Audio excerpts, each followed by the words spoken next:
अस्सलाम वालेकुम। Views log के इस प्रोग्राम में आपका खैर मकदम है। नाजरीन, आज इस्लामाबाद में हॉट न्यूज़ रही सहाफ़ी मतीउल्लाह जान और साबिक़ वफाकी वज़ीर फवाद चौधरी के दरमियान होने वाली तल्ख़ कलामी की। ये तल्ख़ कलामी का माहौल क्यों पैदा हुआ और असल बुनियादें क्या थी, इस बारे में हम मतीउल्लाह जान साहब से जानेंगे। सर, बहुत शुक्रिया आपका वक्त देने का। ये बताइएगा कि आज दिन में वाक़या हुआ क्या? चूँकि आपका एक सवाल हो रहा था और उससे पहले असद उमर की जो टॉक हो रही थी और उसके बाद फवाद चौधरी की टॉक जैसे ही शुरू हुई तो उन्होंने आपको भी कुछ इश्तियाल अंगेज़ जुमले आपको इश्तियाल दिलवाने के लिए कहे, तो वो सारी बात क्या थी? और चूँकि एक बड़ा रिएक्शन आ रहा है दोनों तरफ से, कुछ लोग आपको मोर्रद इल्ज़ाम ठहरा रहे हैं, कुछ लोग वफाकी वज़ीर को, तो आप बता दें अपनी तरफ से कि मामला क्या बना था? देखिए, पहले तो असद उमर वहाँ पे बोल रहे थे जी और 6-7 मिनट वो बोलते रहे जी मेरा सवाल असद उमर से था जी और बीच में फवाद चौधरी आ गए। राइट। जब फवाद चौधरी आ गए तो उन्होंने कहा कि नहीं जी, मैं बात करूँगा पहले, तो बाद में आपसे। मैंने कहा नहीं, मैं असद उमर जो हैं उनसे सवाल कर रहा हूँ। जब उन्होंने सवाल किया तो मैंने उनसे पूछा, मैंने कहा फ़रा किधर गई? ठीक। तो बस उसके बाद उनका ज़रा मसला हो गया और उन्होंने बदतमीज़ी की कि ये किराए के साफ़ी हैं। ये तो मामला हुआ लोगों का एक ये था कि आपके लिए कि आप पहले भी तल्ख़ सवाल करते रहे हैं, लेकिन रिसेंटली हमने देखा था हाई कोर्ट में एक वाक़या हुआ था जब शमशाद मांगट साहब आपको उन्होंने इवन आपको टच भी किया था, लेकिन आप इतना रिएक्शनरी नहीं हुए थे। रिएक्शनरी होने की क्या वजह थी इतना? अगर वो 1-on-1 इंटरव्यू कर रहे होते तो मैं उनको टाल देता जी। लेकिन वो 26 कैमरों के सामने उन्होंने कहा ये किराए के साफ़ी हैं जी। तो फिर मुझे आना पड़ा और मैंने इसलिए उनको सख्ती से फिर कहा कि आप इस पर माफ़ी मांगें। राइट। इसलिए ये हुआ। राइट। अच्छा सर, एक सवाल ये भी उठ रहा है कि आपका जो लहजा था ये सहाफ़ती एथिक्स के ख़िलाफ़ था। आपकी एग्रेशन पे सवाल उठ रहा है कि इस लहजे में आपको बात नहीं करनी चाहिए थी। क्या सहाफ़ती एथिक्स के ख़िलाफ़ था? आप क्या समझते हैं कि सहाफ़ती एथिक्स क्या हैं लहजे के एतबार से? आप पे ये भी कहा गया है कि पहले भी इस तरह के एग्रेशन के जज्बाती अंदाज में मुखातिब होते रहे हैं आप लोगों से। नहीं, देखें, मैंने वीडियोस देखी हैं बाद में और मैं समझता हूँ कि वाकई चेहरे से यही लग रहा है कि आप बड़ी सख्त बात कर रहे हैं, मगर इसकी वजह शायद मेरे मखसूस एक एनवायरनमेंट है जिसमें मुझे काम करना पड़ रहा है। ऐसा होना नहीं चाहिए। मैं कभी नहीं कहूँगा जर्नलिस्टों को या अपने नौजवान साथियों को कि वो इस तरह का रिएक्ट करें या इस तरह का रद्द-ए-अमल का इज़हार करें, मगर यकीनी तौर पे अगर दोबारा कोई ऐसा वाक़या हो तो शायद मैं वो एग्रेशन शो नहीं करूँगा और इसलिए मैं नहीं चाहूँगा कि मैं अपने इस एग्रेशन को या जो भी नज़र आ रहा है वीडियो में मैं उसको जस्टिफाई करूँ। मगर जैसे मैंने पहले कहा कि आखिर हम भी इंसान हैं जी। और 3 साल का अरसा बड़ा एक लंबा अरसा होता है, तो मेरे ख़्याल में। अच्छा, उन्होंने आपको यूट्यूबर कह के पुकारा था?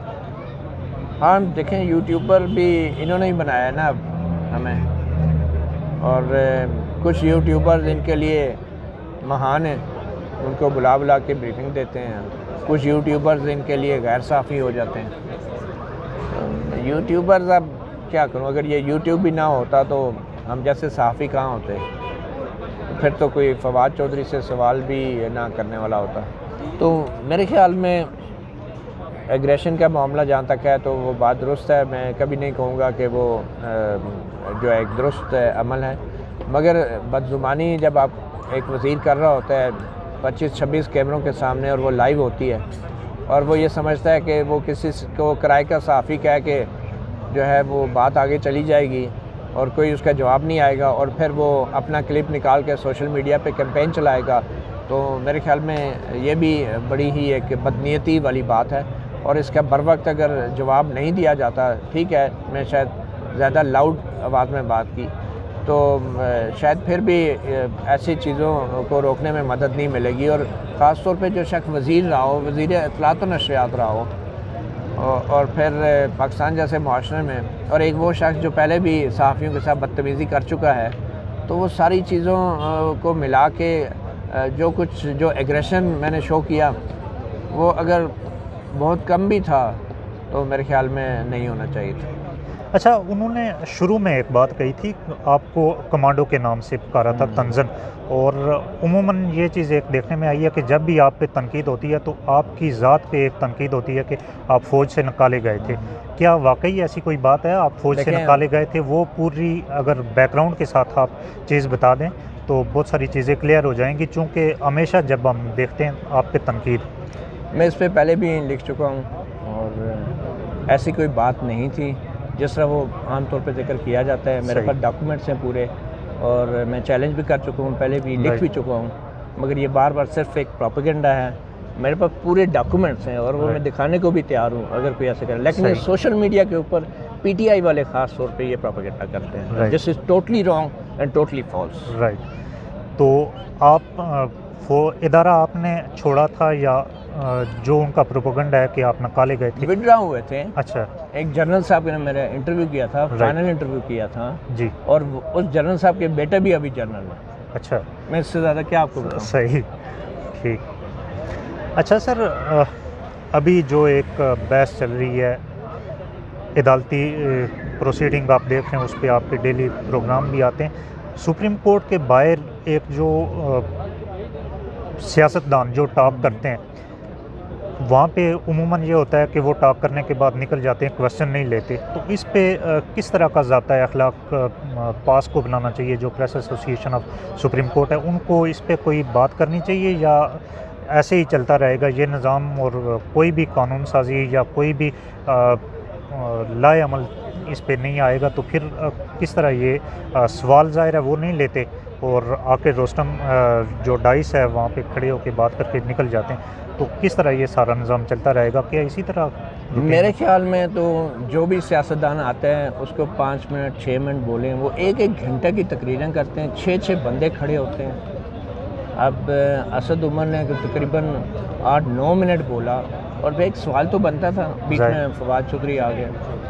ये असूल बनाना चाहिए सियासतदानों को जी, कि जब वो तवील बात करते हैं तो सवाल ले लिया करें, लेकिन ये सारे अपनी हाज़िरी लगाने के लिए, अपनी पार्टियों के सामने कैमरों के आने के लिए सवाल लेते नहीं और बगैर जवाब दिए चले जाते हैं। मेरे ख्याल में ये नहीं होना चाहिए। कम से कम सुप्रीम कोर्ट के अंदर आके पीआईडी वाली प्रेस कॉन्फ्रेंस नहीं होनी चाहिए। राइट। नाज़रीन, आज की सूरत-ए-हाल पे आज का जो आज टॉपिक था तो उस पे हमने सहाफ़ी मतीउल्लाह जान से बात की। मामला क्या था, उसका बैकग्राउंड, वो सारी बात इन्होंने आप कैमरे के सामने बताई। और आपका भी अगर इस बारे में कोई मज़ीद सवाल हो तो आप कमेंट में पूछ सकते हैं। चूँकि प्रोपेगेंडा बहुत ज़्यादा हो रहे थे तो हम ये जानने की कोशिश कर रहे थे कि उनमें कितनी सदाकत है। तब अगले प्रोग्राम तक के लिए इजाज़त दीजिए। अल्लाह हाफ़िज़।